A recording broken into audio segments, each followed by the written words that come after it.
प्रभु के नाम की तारीफ हो कि प्रभु ने इस समय अपने चरणों में आने के लिए हमें अनुग्रह दिया कि हम उसकी उपस्थिति में उसके जीवित वचन के ऊपर मनन कर सकें।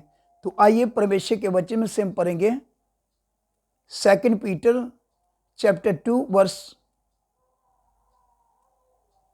21 to 22, दूसरा पत्रस 2 का 21 और 22 वचन।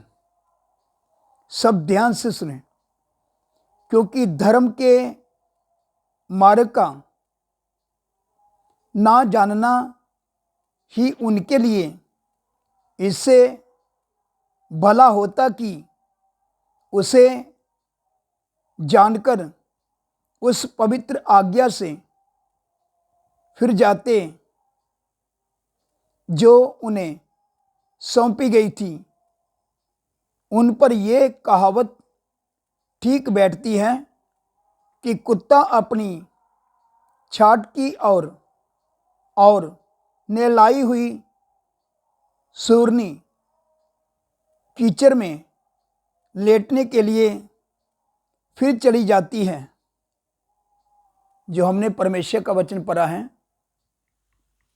परमेश्वर का वचन हमें क्या सिखाता है, हमारे बारे में परमेश्वर का वचन क्या बोलता है। क्योंकि प्रभु ने हमें गंदगी से, इस संसार की गंदगी से छुड़ाया है, हमें उद्धार दिया है, हमें नया जीवन दिया है, हमारी जिंदगी को बदला है। अगर फिर भी अगर हम आत्मा में जागते नहीं रहेंगे तो शैतान ने संसार के द्वारा जो जाल बिछाया हुआ है, संसार एक गंदगी को दर्शाता है। शैतान संसार को हमारे सामने रंगीन दुनिया बनाकर हमारे सामने लेकर आएगा। अगर हम सुचेत और जागते नहीं रहेंगे, प्रार्थना के द्वारा प्रभु की उपस्थिति में ठहरे नहीं रहेंगे, तो शैतान हम सबको गुमराह करके संसार में लेकर जा सकता है। संसार में जाना ये बर्बादी है। हमारा जीवन बर्बाद हो जाएगा संसार में।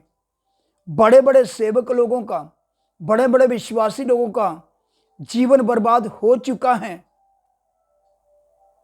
हम सबको सुचेत और जागते रहने का जरूरत है, नहीं तो शैतान हमें क्या करेगा, हमारे सामने संसार की बातें लेकर आएगा, हमें गुमराह करके हमें संसार में लेकर जाएगा। तो संसार गंदगी को दर्शाता है, अपना जीवन बर्बाद ना करे। इसलिए जिसके कान हो वह सुन ले कि परमेश्वर का आत्मा इस समय अपना वचन बेचकर परमेश्वर हमसे क्या बात कर रहा है, अपने आत्मा में होकर। जिसके कान हो वह सुन ले, जागते रहें, इस आवाज की ओर ध्यान दें और अपना कान इस आवाज की ओर लगाएं। कहीं ऐसा ना हो कि हम संसार में गंदगी उछालते हुए, गंदगी खाते हुए, गंदगी में लेटते हुए, गंदगी में मजे लेते हुए अपना जीवन कहीं बर्बाद ना कर लें। इन वचनों के ऊपर मनन करें और जागते रहें। आमीन।